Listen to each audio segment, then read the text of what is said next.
اعوذ باللہ من الشیطان اللعین الرجیم بسم اللہ الرحمن الرحیم الحمد للہ رب العالمین والصلاة والسلام علی اشرف الانبیاء والمرسلین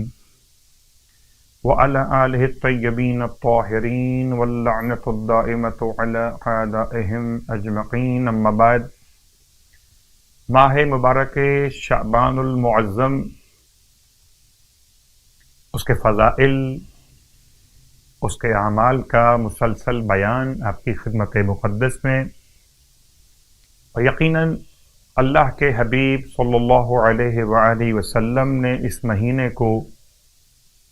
اپنی ذات مقدس سے منسوب کر کے اس کی اہمیت کو سمجھا دیا ہے۔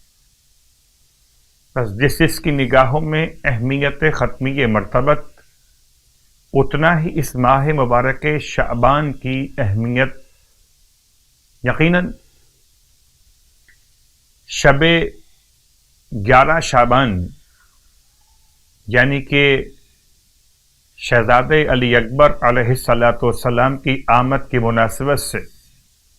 سرکار ختمی مرتبہ صلی اللہ علیہ وآلہ وسلم کی صورت اور سیرت، یعنی کہ کردار اور گفتار، شکل و شمائل میں کربلا کے میدان میں سرکار سید الشہداء کے فرزند اور ان کی ولادت باسعادت کے حوالے سے 11 شعبان کی مناسبت، ہم یوں کہہ سکتے ہیں کہ ینگ جنریشن کے لیے یا جوانوں کے لیے یوم جوانان، یوم شہزادے علی اکبر علیہ السلام، شہزادے علی اکبر علیہ السلام کی شخصیت کو وسیلہ بنانے کے لیے 2 طریقے آپ کی خدمت میں بیان کر دیے جائیں۔ ایک آیت اللہ العظمی، آغائے سید محمد علی گرگانی مراجع الزام میں سے ایک عظیم شخصیت، آپ فرماتے ہیں وصیت کرتا ہوں، تاکید کرتا ہوں،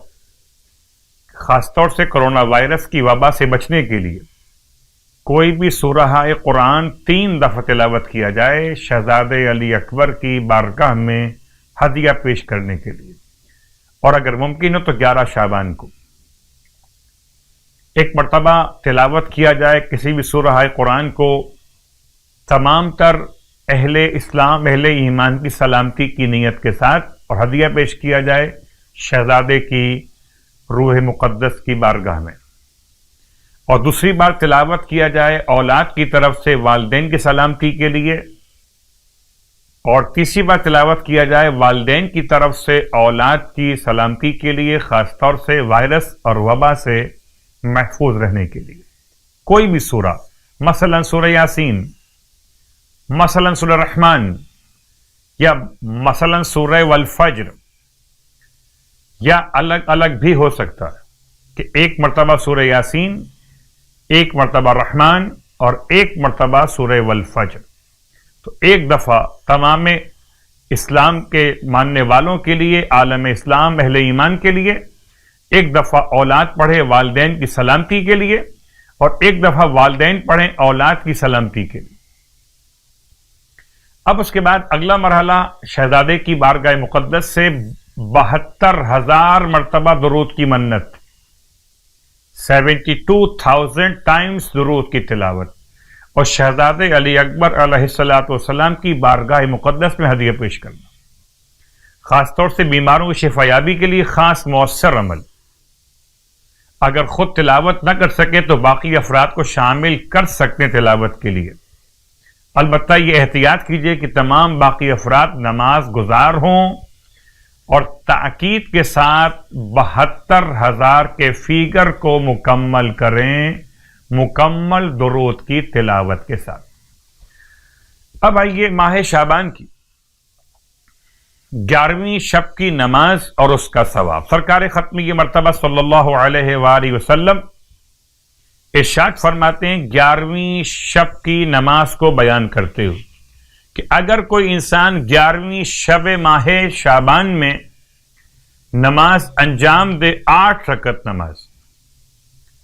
کہ ہر رکعت میں الحمد 1 مرتبہ تلاوت کیا جائے اور سورہ کافرون 10 مرتبہ پڑھا جائے. تو آپ ارشاد فرماتے ہیں اس خدا کی قسم جس نے مجھے برحق پیغمبر مبعوث فرمایا، یہ نماز سوائے ایسے مومن کے کہ جو کامل ایمان ہو انجام دے ہی نہیں پاتا،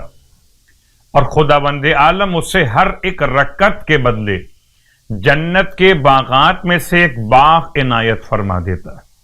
تو گویا 8 رکعت نماز کا مطلب 8 باغات جنت. سبحان اللہ. اور پھر اللہ کے حبیب کی بارگاہ مقدس سے روزوں کے ثواب کا بیان بھی ارشاد فرماتے ہیں جو شخص 11 روزے ماہ شعبان کے مکمل کرے تو اس کی قبر کو 11 منارہ نور منور کریں گے. 11 نور کے مینار اس کی قبر کو منور کریں گے. سبحان اللہ. کبھی غور کیجئے کہ جتنی بڑی بڑی لائٹس لگائی جاتی ہیں گراؤنڈز میں دیگر پبلک مقامات پر، تو ان کی روشنی کی بنیاد پر پورا علاقہ چمک اٹھتا ہے. قبر کا انداز کیجیے اور 11 مینار نور کی روشنی. پروردگار ہم سب کو شہادت علی اکبر علیہ السلام کے وسیلے سے، خاص طور سے ہمارے جوانوں کو، اپنی پاکیزگی کی حفاظت کی توفیق عطا فرمائے، ہمارے جوانوں کے عقیدے کی حفاظت فرمائے، ہمارے جوانوں کو شہزاد علی اکبر علیہ السلام کے سیرت پر چلتے ہوئے کامیاب ترین ناصران امام زمان بننے کی توفیق عطا فرمائے. الہی آمین.